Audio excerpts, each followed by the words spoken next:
ಈ ಎಲ್ಲ ಬೆಳವಣಿಗೆಗಳ ನಡುವೆ ನಾಳೆ ಉಪಮುಖ್ಯಮಂತ್ರಿ ಡಿ.ಕೆ. ಶಿವಕುಮಾರ್ ದೆಹಲಿಗೆ ತೆರಳ್ತಾ ಇದ್ದಾರೆ. ಹೈಕಮಾಂಡ್ ನಾಯಕರನ್ನು ಕೂಡ ಭೇಟಿ ಮಾಡ್ತಾ ಇದ್ದಾರೆ. ಬಿಗ್ ಬ್ರೇಕಿಂಗ್ ಬರ್ತಾ ಇದೆ. ಈಗಾಗಲೇ ನಾಳೆ ದೆಹಲಿಗೆ ತೆರಳ್ತಾ ಇದ್ದಾರೆ ಡಿ.ಕೆ. ಶಿವಕುಮಾರ್. ದೆಹಲಿ ಭೇಟಿ ವೇಳೆ ಡಿ.ಸಿ.ಎಂ ಡಿ.ಕೆ.ರಿಂದ ವರಿಷ್ಠರನ್ನ ಅಂದರೆ ಕಾಂಗ್ರೆಸ್ ಪಕ್ಷದ ಹೈಕಮಾಂಡನ್ನು ಭೇಟಿ ಆಗ್ತಾರೆ. 5 ವರ್ಷ ನಾನೇ ಮುಖ್ಯಮಂತ್ರಿ ಅಂತ ಸಿ.ಎಂ. ಸಿದ್ದರಾಮಯ್ಯ ಹೇಳಿದ್ದಾರೆ. ಇದೆಲ್ಲದರ ನಡುವೆ ವರಿಷ್ಠರನ್ನ ಡಿ.ಕೆ. ಶಿವಕುಮಾರ್ ಕೂಡ ಭೇಟಿ ಆಗ್ತಾರೆ. ನಾಡಿದ್ದು ಅಂದರೆ ನಾಳೆಲ್ಲ ನಾಡಿದ್ದು ಮುಖ್ಯಮಂತ್ರಿಗಳು ಕೂಡ ದೆಹಲಿಗೆ ಹೋಗ್ತಾ ಇದ್ದಾರೆ. ಬೇರೆ ಕಾರ್ಯಕ್ರಮದ ನಿಮಿತ್ತ ಹೋಗ್ತಾ ಇದ್ರು ಕೂಡ ದೆಹಲಿಗೆ ಹೋಗ್ತಾ ಇರುವಂಥ ಹಿನ್ನೆಲೆಯಲ್ಲಿ ಸಹಜವಾಗಿ ಸಾಕಷ್ಟು ವಿಚಾರಗಳು ಚರ್ಚೆ ಆಗ್ತಾ ಇದೆ.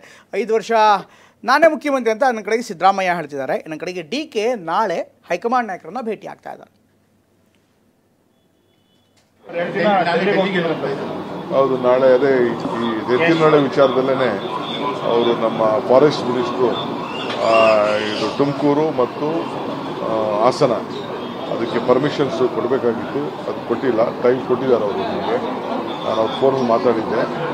ಆಮೇಲೆ ಜಲಸಂಪನ್ಮೂಲ ಮಿನಿಸ್ಟ್ರು ಅದಕ್ಕೂ ಕೂಡ ಪೋಸ್ಟ್ಪೋನ್ ಆಗಿತ್ತು ಮೀಟಿಂಗ್. ಅವರು ಟೈಮ್ ಕೊಟ್ಟಿದ್ದಾರೆ. ಅವರಿಬ್ಬರನ್ನು ಭೇಟಿ ಮಾಡ್ಕೊಂಡು ಬರ್ತೀವಿ. ಅದು ನಮ್ಮ ಕಾಂಗ್ರೆಸ್ ಪಾರ್ಟಿಲಿ ಹೋದಾಗ ಅವಕಾಶ ಸಿಕ್ಕಿದ್ರೆ ನಮ್ಮ ದೇವಸ್ಥಾನ ಇದ್ದಂಗೆ ಕೈ ಮುಗಿದ್ಬಿಟ್ಟು ಬರ್ತಾ ಇರ್ತೀವಿ ನಾವು.